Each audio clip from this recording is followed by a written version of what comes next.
Hey guys, good morning. Happy Thursday. It's Daryl here. It is 6:30 a.m. here in Connecticut on the East Coast. Once again, I was in the middle of my workout, and I swear that people say that when your blood gets pumping from working out, it's some of the best time to do critical thinking, or because the blood, it's a fact, the blood circulates more to your brain.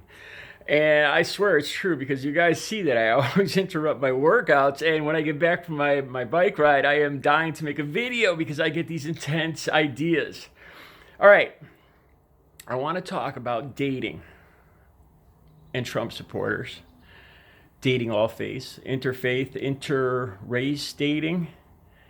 And I want to talk one more time about Trump and his mocking of that disabled reporter. All right.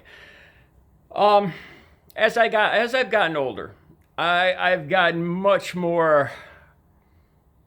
I don't want to use the word picky, but let's just say I've learned from past experiences. When I was younger, I would date just about anybody, and I think a lot of guys are like that. I don't want to get into the whole. Uh, just let's just say the male drive when you're younger you tend to think not with your brain. As I get older, I realize the experiences I've had, and I get a lot more picky. I mean, honestly, I was on Facebook, and out of maybe 100 women, there's maybe one or two that I would even consider just texting, and not even dating yet. And I'm not saying they're bad people. It's just or anything like that, and I'm better or anything. Not even close. I'm just saying from my past experiences, I know what works for me and what doesn't work for me.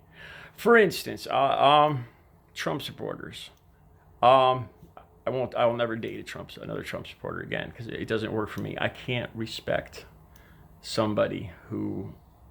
It's more of a personal thing. It's not a political thing. I would date a Republican, no problem, but not a Trump supporter. Um, and to be honest, I have nothing against motorcycles or bikers. I've always wanted a motorcycle, but my past experiences with women who love motorcycles or guys, it didn't work out for me. I mean, I'm an adventurous guy, but I'm more of a surfer, mountain biker, um, skateboarder. I've done all those things, and I'm not. I guess I just wasn't cut out to be a motorcycle, enthusiast. I always wanted one, but I never even drove one. And I've realized that the women that are attracted to that guy, that kind of woman, just doesn't work out for me. Not saying anything bad about motorcycle drivers or the women. I've just learned what works for me and what doesn't. And here's another thing. At 54 years old, I realize I don't have a whole lot of time to waste, in getting into a relationship that doesn't work and being angry and upset for 2 years and then calling it quits. I don't have the luxury of that anymore. I noticed that a lot of my viewers, I wish I had more female viewers, and not for any kind of flirting reasons or anything like that.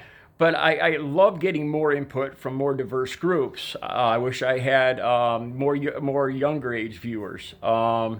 Most of my viewers, about 80%, are men, and about 80% are in their 40s or 50s, I think, roughly.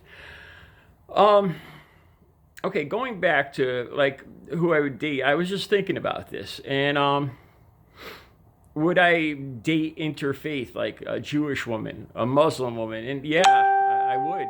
I would date one of them before, or a black woman, interrace, before I would ever date a Trump supporter. And here's why.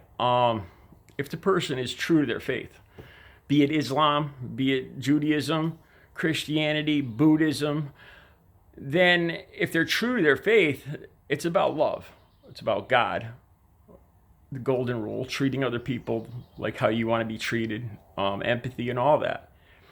Whereas the people that still support Donald Trump have overlooked dishonesty, have overlooked all of the stuff he's done. And it goes back once again. to the mocking of the reporter. Now, for me, like I said, I can't emphasize enough how much that incident affected me. As you guys see now, I limp.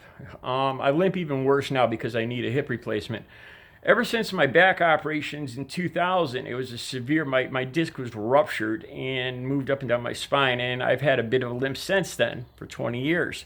Before that, let me just show you guys. I broke my arm badly when I was 18.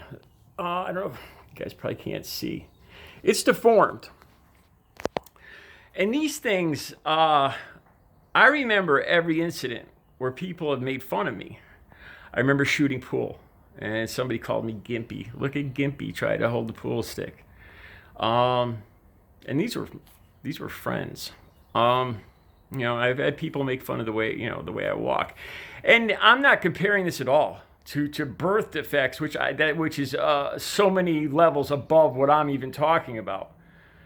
But let me tell you this: every time somebody has said those things to me, even if they were friends, I'm going to remember those things for the rest of my life. I'm not saying that it affected me. Every one of those comments. It's not a good feeling. I don't want to say it hurts. It's really more than that. You're being singled out as inferior, as different, as broken. Every time, 35 years ago, somebody made one of those comments about my arms, and I still remember it like it was yesterday. I'll never forget it for the rest of my life. That's how, and I'm sure it's not just me. When Donald Trump did this thing with the reporter, this man, it affected his life. And it affected every single person that had that birth defect. I'm not sure exactly what it was, if it was multiple dystrophy, multiple or sclerosis. I'm sorry, I don't know what it was, but that comment affected a lot of people, and I could say it hurt a lot of people, but it's a lot deeper than that. It's something you never forget. It leaves a scar on your brain and your memory. It really does. And this is the thing. Trump supporters just dismiss it. Like, well, and guaranteed, this is what they all say. Well, that wasn't good, but that was a long time ago, and he's matured. He's president now. He's not like that. I like his economic policies, and they all say that. What I see is somebody turning a blind eye and being okay with somebody that's not a good person. And the thing about Donald Trump doing that in that auditorium was he did it in front of thousands of people to get them to laugh, to make a mockery. He did it. He didn't just do it to one person. He did it in front of thousands of people in an effort to get the entire group to belittle a man that was born with birth defects. I mean, it bothers me right now. That's one of the most evilest things I've ever seen in my life. And anybody that can overlook that, anybody that can be okay with that, is not somebody that I could have a long-term relationship with. That's the bottom line. I've tried, but I've tried. And I've told myself, look, this person I'm dating is a good person, and she would never do anything like that. But it never went away. And it never went away that it bothered me. This person that I've fallen in love with, that I'm dating, is okay with that. Could have been one of those people in that auditorium. And I know enough about myself that I would never get into a relationship like that again. And it's not, look, people are who they are. And I'm not better than them. I'm not worse than them. But I do know by this age what works for me and what doesn't work for me. And like I've said, I've gotten to an age where I'm not about wasting time. I'm not wasting my time, and I'm not going to waste somebody else's time. That's the bottom line, is what I'm saying here. Not that I'm better than them. It's just, I have found that personally, I can't, it's a deal breaker. It's a deal breaker. It's something I can't live with. Like I said before, Republicans is a whole different thing. But the thing now is the Republicans are tainting themselves by their association with Trump. And to me, they've all turned into that person that's okay with it, that's turning a blind eye to Trump's evilness, the dishonesty. And Trump supporters will say, well, all politicians are dishonest, but at least he's doing good for the economy. He supports America, so they overlook it. And that's just not good enough for me. It's not. Would this person lie to me?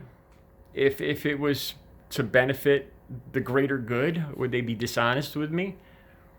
It's like I said, it's a deal breaker, and it's not that I'm better or worse than anybody else. It's just by this age, I know myself well enough to know what's going to work for me and what's not, and I'm not going to waste my time or anybody else's.